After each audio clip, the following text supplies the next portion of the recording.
Williamson Herald High School football highlights are sponsored by Moody's Tire and Auto Service with 2 locations to serve you in Williamson County. Moody's Tire, doing it right for over 70 years. Find out more at moody'stire.com.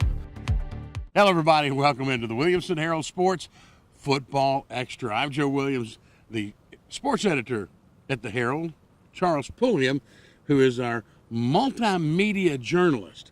Now, what that means is he has to do everything except maybe sweep the floors. I think if Derby could figure out a way, put a broom in your hand. I might have been asked, actually. Oh, okay. Yeah. Charles does everything, and there's no doubt about that. And he's great at it. We want to welcome you into week 7. It's week 8 now. We've already done week 7, right? I lost count. It's hard to keep up, and because it's that time of year now too, where everyone's fall break, and we have Thursday games. Yeah, get ready for this one. We're going to play Thursday of this week, and there's a couple of big games, one in particular, and we'll start with that one right here at Franklin High School when Wilson Central comes calling. And, you know, Donnie Webb is normally pretty coy when he says things, but last Friday night after the win over Antioch, he was quick to say, "We've been looking forward to this one. They better come prepared," and you can quote me. That is just not typical Donnie Webb. No, not at all. Well, what's it been, about 10 months since these 10 two and a teams? half. Okay. Yeah, he tells you exactly. Yeah. Not that anyone's keeping tabs, right? But that was a 21-0 deficit in the second half. Franklin rallies in the second round of the playoffs. They go for it on 2, and it's denied. With 29 seconds on the clock, and the question of who denied it, I think, is still in a lot of minds. Was it denied by somebody being out of place, or was it denied by the defense of Wilson Central? Wilson Central come in with their own problems. You know, they blew a 20-some-odd point lead. Let Mount Juliet score 24, I think, in the fourth quarter on them a couple of weeks ago. If I remember correctly, it was Wilson Central's homecoming, and they go from a big lead to losing in overtime. You know, that bunch of Wildcats not going to be real happy. No, and it looks like they kind of bounced back, and they took out a lot of aggression on Lebanon last week. 62 points in that game for them. So this Wilson Central team is already, I feel like they swept that one under the rug. They're both one-loss teams entering here. This is a big showdown. It is going to be a big showdown, especially for the Region 3-6A standings. And realize that Lebanon's given up about 35 points a game on average. Now, you give up 62 and 1, that's going to pump your average way up too. So that's going to be a tough one. There's another tough game, and we keep talking about this may be the last challenge for Independence. This may well be it. Shelbyville comes calling on Thursday night. They'll go down to Thompson Station to face Independence. Both of these teams are 2-1 in Region 5-5A. And, you know, we think about Shelbyville. I kind of wrote them off when Summit went down and put 71 points on them and beat them pretty solidly on their own home floor, if you will. But doggone it, they just kind of keep winning since then. They come in here 2-1. You know, what a feather in that cap would be to pull this one off. Well, and I really think that game was the one at where Summit where'd Summit come from in that game? But Shelbyville has gone 3-0 since then, and they're averaging something like 46 points per game in those 3 wins. 46. Well, they scored 34 against you. That's the other half. They scored 34 in the loss. Yeah, so. and we go back to that win, and Coach Coleman talks about how we weren't running up the score. Yeah. We were never up by really more than 2 touchdowns, so we had to keep playing, and we just kept scoring, and they were right there. That was a matter of who was going to score last, or who was going to lay it down at the wrong time, because that was as bad as that sounds, 71-34. That game's a lot closer than it sounds. Yes, and like you said, though, this Independence team, every week we keep saying, like, well, here's another test. Well, they passed all those tests, and really, this one really is, I think maybe that will be the last one. Maybe this is the last one they've got to get over until it comes time to go to the playoffs. Riding the back, if you will, of TJ Sheffield a little bit. Sheffield, the Gateway Tire Player of the Week. Here for the Herald, and you know the catch to that is he's not the only one out there. You've got Brandon Hines, who's been honored as the quarterback. You've got Troy Henderson. Who gets so lucky you get Troy Henderson to move into a team that's already this strong? Oh, exactly. And those guys just so great offensively for this team. And Sheffield, just a sophomore. That's one thing I noticed right away after seeing some of the plays he was able to pull off last week. Was just like, wait, he's just sophomore? Huh. I read that one wrong. Isn't it amazing that question mark is always following that term, you know? Yeah. couple of other games are going to be played on Thursday night. Summit gets a chance to take one more step closer to potentially their first playoff spot ever as they face Franklin County. They went down to Franklin County, had them on the ropes last year, walked away with a 21-10 loss. I know that's one of the ones that kind of sticks in their craw from last year. This is a game that they really got to have. They still got to face Stewart's Creek again. They need this ball game to put themselves in a position to be that third or fourth place team in Region 5-5A. And I think it'll help them mentally when you think about this game too. It's a young school out here. They finished 4-6 overall last year. Those 4 wins matched this year. Those are the most wins in their young school history. So they get another one, and it's all new territory. We don't have to worry about anything. Hey, we're a great team this year, and we can just keep adding to it. So that 5 wins, that's a big one to get, and that'll just help with that confidence. Problem is, if they make the playoffs, I'm not sure they're going to need a whole lot of confidence. I think so, I think they're going to be ready. The other one is the other, I hate to say it that way, but the other undefeated team in the county. Chris Hughes and his Fairview Yellow Jackets, they sit out here on the southwest corner of the county, and they just win ball games. Not real loud, not real flashy, not in your face. They just go out and win ball games, and that's what they've been doing all year. Get a chance to do it again on the road at Sycamore. Well, that first game came right down the wire. They won on a kick. And then a few wins between there were a little different, but last week really was another big test one against the rival Cheatham County. They were able to come back. They trailed late, let the team back into them, and then scored with 20 seconds left. Happy birthday, Chris Hughes, for that one. Exactly. I bet that's a huge sigh of relief. But, hey, these guys are 6-0. These guys are 6-0, and they're also undefeated in their region. And goodness knows they want to sit at the top of that region come playoff time because they're matched up with some of the schools out of Nashville now. And, one of those that sits up there is Stratford, and they've been pretty doggone good so far this year. And you think if they get past this week here, they have a winless East Hickman team, Yes. I think, next week, and then a big showdown with Camden Central. There's the circled game. for, and we're all kind of penning that one as a big one for sure because Camden undefeated in the region as well. So that should be a great one, but you don't want to look past anyone. Well, you don't want to get caught in a trap anywhere. Exactly. Those things, I know. I mean, I get how you get caught in a trap. Tell you what, let's trap ourselves into a break here. We'll come back and talk about the final 4 games of the week coming up next on the Williamson Herald Sports Extra. Visit us at Moody's Tire for all your tire and automotive needs. Stop by and see us at 1600 Columbia Avenue. Well, welcome back, everybody, to the Williamson Herald Sports Extra. Joe Williams, Charles Pulliam, and partner. Thursday night we're going to be busy. Let's talk about our regular Friday night. Yeah, we got some good games Thursday night. Yeah, definitely. But and Friday it's just night going to be a busy day. Friday night's going to be really good. You open up with Brentwood Academy, the defending Division II 2A champion, going to Montgomery Bell Academy in Nashville. 2 teams that, MBA just dripping in that old tradition. Brentwood Academy, young compared to them, but dripping with tradition. And I don't think they like each other very much anymore, especially after the 2 meetings last year, including the state championship game that we got to see. 3 overtimes, 56-55. Maybe one of the best high school football games I've ever seen. Oh, likewise here. That I could always go back to that one. I'm always going to pencil it in. If someone talks about games, hey, tell me a little bit what you've seen. It's like, oh, let me tell you about this one time. Because that was a beauty.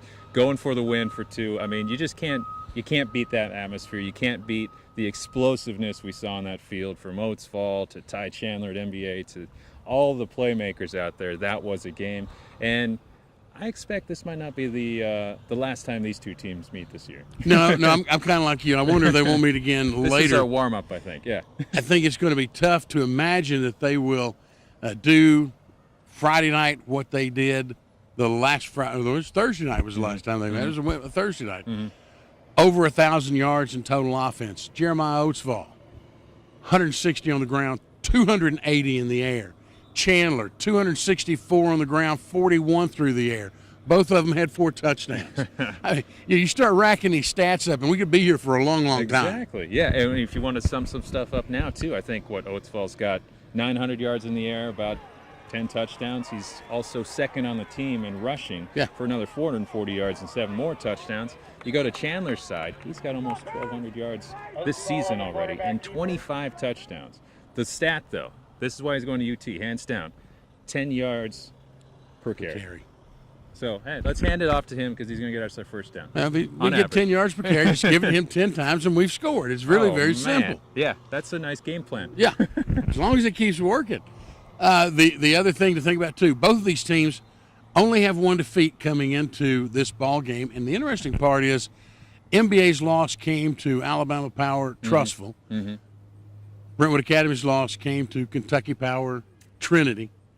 So really, inside the state, nobody's beaten either one of them. No, definitely, and that's going to show in this one actually too, because these two teams, their losses, like you said, are against some of the best in the region, this entire region in the area. So that says a lot right there. One other game that'll be here in Franklin on Friday night is one that, quite honestly, I don't normally tell you folks this, but quite honestly, we've been drawing straws hoping not to get this game.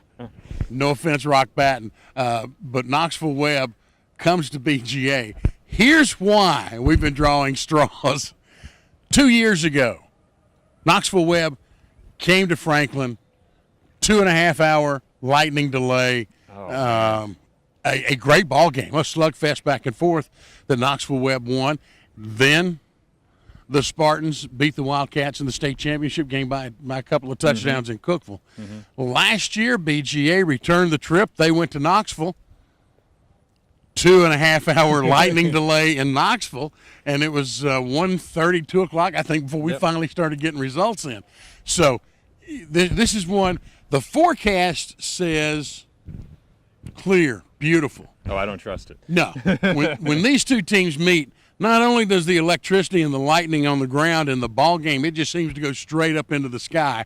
And I think you can throw talk about throwing out the records. I think you can throw the forecast out Friday night. Definitely. And this really has been all Knox Webb. The Spartans have won all 4 meetings ever since BGA did the division change there.